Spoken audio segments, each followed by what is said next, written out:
നമസ്കാരം. തെരഞ്ഞെടുപ്പ് പൂർത്തിയായെങ്കിലും ഏതാണ്ട് ഒരു മാസം വേണം ഫലം പുറത്തു വരാൻ. ഈ ഒരു മാസം കാവൽ മുഖ്യമന്ത്രിയായി പിണറായി വിജയൻ തുടരും. ഈ കാലയളവിൽ ഈ നാട്ടിൽ എന്തെല്ലാം വൃത്തികേടുകൾ സംഭവിക്കും എന്ന് നമ്മൾ ആശങ്കയോടെ കാണേണ്ടതുണ്ട്. സർക്കാരിൻ്റെ ഫയലുകൾ പലതും നശിപ്പിക്കപ്പെടാം. എന്തിനേറെ തോൽവി ഭയന്ന് പൂർത്തിയായിരിക്കുന്ന വോട്ട് അട്ടിമറിക്കാൻ ശ്രമിച്ചാൽ പോലും ആശങ്കപ്പെടേണ്ടതില്ല. IAS ഓഫീസറായ N. പ്രശാന്ത് ഇന്നലെ ഏഷ്യാനെറ്റ് ചർച്ചയിൽ പങ്കെടുത്തുകൊണ്ട് ഇക്കാര്യത്തെക്കുറിച്ചുള്ള മുന്നറിയിപ്പ് നൽകിയത് ആദ്യം കേൾക്കുക. ഇനി സത്യത്തിൽ ഇതിന്റെ ഫാക്ട്സിലോട്ട് പോകേണ്ട സമയമായി. ഗുരുതരമായിട്ടുള്ള വളരെ സീരിയസ് ആയിട്ടുള്ള കുറേ ഇഷ്യൂസ് ഈ കഴിഞ്ഞ ഗവൺമെന്റിന്റെ കാലഘട്ടത്തിൽ ഉണ്ടായിട്ടുണ്ട്. അതൊക്കെ ആരോപണങ്ങളായിട്ട് വന്നിട്ടുള്ളതാണ്. ചിലതൊക്കെ മാധ്യമങ്ങൾ വളരെ വളരെ എന്താ പറയുക വിത്ത് എവിഡൻസ് കൊണ്ടുവന്നിട്ടുള്ള കാര്യങ്ങളും ഒക്കെ ഉണ്ട്. അപ്പോൾ ഇതിലോട്ടൊക്കെ നടപടികളിലേക്ക് ചിലപ്പോൾ പോകേണ്ടതായിട്ടുള്ളൊരു സാഹചര്യം ഉണ്ടോ എന്നുള്ളതാണ് എനിക്ക് തോന്നുന്ന ഒരു പ്രധാനപ്പെട്ട കാര്യം. ഇലക്ഷൻ കഴിഞ്ഞു, പക്ഷേ ഇനിയും ഒരു മാസത്തോളം ഉണ്ട് റിസൾട്ട് വരാൻ വേണ്ടി. ഇതൊക്കെയായിട്ട് ബന്ധപ്പെട്ടിട്ടുള്ള രേഖകളുണ്ട്, ഇതൊക്കെ ബന്ധപ്പെട്ടിട്ടുള്ള പല ഗൗരവതരമായിട്ടുള്ള പ്രൊസീജിയേഴ്സും ഒക്കെ ഉണ്ട്.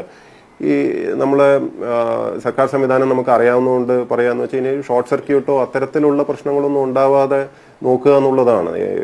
നമ്മൾ ഈ എന്താ പറയുക വോട്ട് പെട്ടികളും അല്ലെങ്കിൽ പോളിംഗ് മെഷീനുകൾ മാത്രം നോക്കിയാൽ പോരാ. നമ്മളുടെ ഒരു ജാഗ്രത എല്ലാ കാര്യത്തിലും ഉണ്ടാവണം എന്നുള്ളതാണ് എനിക്ക് തോന്നുന്നത്. കാരണം ഇലക്ഷൻ റിസൾട്ടിന്റെ ട്രെൻഡ് എങ്ങോട്ടാണെന്നുള്ളത് ഏകദേശം എല്ലാവർക്കും മനസ്സിലായി കഴിഞ്ഞ സ്ഥിതിക്ക് ഇനി സർക്കാർ സംവിധാനത്തെ കാത്തു സൂക്ഷിക്കുക എന്നുള്ളത് ഒരു കെയർടേക്കർ ഗവൺമെന്റ് എന്നുള്ള നിലയ്ക്ക് ഐ തിങ്ക് ആ ഒരു ഉത്തരവാദിത്വം നിലവിലുള്ള ഇൻകംബന്റ് സർക്കാരിന്റെ പുറത്ത് ഉണ്ട്. അവിടെയെങ്കിലും ഈ രക്ഷാപ്രവർത്തനം പോലുള്ള വാക്കുകൾ സൃഷ്ടിച്ച് ഒന്ന് ചെയ്യുകയും മറ്റൊരു കാര്യം ചെയ്യുന്ന ആ ഒരു ട്രെൻഡ് വീണ്ടും ആവർത്തിക്കാതിരിക്കുക, അത് അറ്റ്ലീസ്റ്റ് നമ്മൾ എല്ലാവരും കൂടെ ശ്രദ്ധിക്കുകയും ചെയ്യേണ്ടതായിട്ടുണ്ടെന്ന് എനിക്ക് തോന്നുന്നു. പ്രശാന്ത് പറഞ്ഞതിനെ അത്ര നിസ്സാരമായി കാണേണ്ടതില്ല. സെക്രട്ടേറിയറ്റിൽ നിന്നും ഞങ്ങൾക്ക് കിട്ടിക്കൊണ്ടിരിക്കുന്ന വിവരങ്ങൾ ഈ ആശങ്കയെ ശക്തിപ്പെടുത്തുന്നത് തന്നെയാണ്. ഭരണമാറ്റം സംഭവിക്കുമെന്ന് CPM അറിയാമായിരുന്നു, ഉദ്യോഗസ്ഥർക്ക് അറിയാമായിരുന്നു. എന്നാൽ ഖജനാവിലെ പണമെടുത്തും കളങ്കിത കച്ചവടക്കാരുടെ പണമെടുത്തും ജനങ്ങളെ എങ്ങനെയെങ്കിലും തെറ്റിദ്ധരിപ്പിച്ച് ഭരണ തുടർച്ച ഉണ്ടാവും എന്ന് വരുത്തി തീർക്കാൻ തീവ്ര ശ്രമം നടത്തിയത് ഏതെങ്കിലും തരത്തിൽ പിടിച്ചു നിൽക്കാൻ കഴിയുമെങ്കിൽ കഴിയട്ടെ എന്ന് കരുതിയായിരുന്നു. അതുകൊണ്ടാണ് മൂന്നാം പിണറായി ഭരണം കേവല ഭൂരിപക്ഷത്തിലുള്ള ഒന്നായിരിക്കുമെന്ന് ഇടതു ബുദ്ധിജീവികളും സൈബർ സഖാക്കളും പോലും അവസാന സമയത്ത് സമ്മതിച്ചത്. അവരൊക്കെ അറിഞ്ഞുകൊണ്ട് തന്നെയായിരുന്നു ഈ പ്രചരണം നടത്തിയത്. നാട്ടിലെ പൾസ് അറിയാത്തവരല്ല CPMകാർ. ഈ തെരഞ്ഞെടുപ്പ് പ്രചരണത്തിന് കാര്യമായ ആവേശമൊന്നും സഖാക്കൾക്ക് ഇല്ലാതെ പോയതും തോൽവി ഉറപ്പായതുകൊണ്ടാണ്. പക്ഷേ അതിശക്തമായ സർക്കാർ മെഷീനറിയും ഉദ്യോഗസ്ഥ വൃന്ദവും ഭരണമാറ്റം ഉണ്ടാവില്ല എന്ന ഒരു തോന്നൽ അടിച്ചേൽപ്പിക്കാൻ ശ്രമിച്ചു. തെരഞ്ഞെടുപ്പ് കഴിഞ്ഞതോടെ പതിയെ പതിയെ അത്തരം ശ്വാസം പിടുത്തങ്ങൾ അവസാനിക്കുകയാണ്. ഇനി സംഭവിക്കാൻ പോകുന്നത് സർക്കാരിനെയും പാർട്ടിയെയും തിരുത്തുന്ന തരത്തിൽ CPM സർക്കിളുകളിൽ നിന്ന് തന്നെ അഭിപ്രായ പ്രകടനങ്ങൾ പുറത്തോട്ട് വരുന്നതാവും. ഇതുവരെ ശബ്ദിച്ചാൽ അത് സർക്കാരിനും പാർട്ടിക്കും ദോഷമാകും എന്ന് കരുതിയവർ ഇനി വരാൻ പോകുന്ന ദിവസങ്ങളിൽ വിമത ശബ്ദം ഉയർത്തി സർക്കാരിനെയും പാർട്ടിയെയും തിരുത്താൻ ശ്രമിക്കും. അവർക്ക് കൃത്യമായി മനസ്സിലായിരിക്കുന്നു ഭരണമാറ്റം ഉറപ്പാണെന്ന്. CPM സർക്കാർ ഇക്കുറി തോൽക്കുന്നതിൻ്റെ പ്രധാന കാരണക്കാർ പാർട്ടിക്കാർ തന്നെയാവും. പാർട്ടി പ്രവർത്തകർ മനം മടുത്തുപോയി. പാർട്ടി ഇനിയും നിലനിൽക്കണമെങ്കിൽ ഈ സർക്കാർ തോൽക്കണമെന്ന് അവർ ആഗ്രഹിച്ചു പോയി. പാർട്ടി ഗ്രാമങ്ങളിൽ നടന്ന നിശബ്ദ പ്രതിഷേധമായിരിക്കും പിണറായിക്കും CPMനും ഏറ്റവും വലിയ വിനയാകുന്നത്. വാസ്തവത്തിൽ CPM വിരുദ്ധ തരംഗമായിരുന്നില്ല, പിണറായി വിരുദ്ധ തരംഗമായിരുന്നു സംസ്ഥാനത്തൊട്ടാകെ അലയടിച്ചത്. സാക്ഷാൽ പിണറായി വിജയന് ഭൂരിപക്ഷം പോലും പാതിയായി താഴുന്ന സാഹചര്യമാണ് രൂപപ്പെട്ടു വരുന്നത്. മന്ത്രിമാരിൽ മിക്കവരും തന്നെ തോറ്റമ്പും എന്ന് റിപ്പോർട്ടുകൾ സൂചിപ്പിക്കുന്നു. ഈ പശ്ചാത്തലത്തിൽ ഉദ്യോഗസ്ഥന്മാർ സെക്രട്ടേറിയറ്റിന് നിയന്ത്രണം ഏറ്റെടുത്തു കഴിഞ്ഞു. ഏതു സർക്കാർ വന്നാലും ഭരണ നിയന്ത്രണം ഉദ്യോഗസ്ഥരുടെ കയ്യിലാണെന്നുള്ള കാര്യത്തിൽ തർക്കമൊന്നും വേണ്ട. രാഷ്ട്രീയക്കാരുടെ ഒത്താശ കൂടിയുണ്ടെങ്കിൽ ഉദ്യോഗസ്ഥർക്ക് ഏതു ഫയലും മുക്കാനും ഏതു ഫയലും തിരുത്താനും കഴിയും. തെരഞ്ഞെടുപ്പ് ഫലം വരാൻ പോകുന്ന ഒരു മാസം കാവൽ മുഖ്യമന്ത്രിയായി പിണറായി തന്നെ തുടരുന്നതുകൊണ്ട് ഉദ്യോഗസ്ഥന്മാരുടെ നിയന്ത്രണത്തിലായിരിക്കും സർക്കാർ സംവിധാനങ്ങൾ.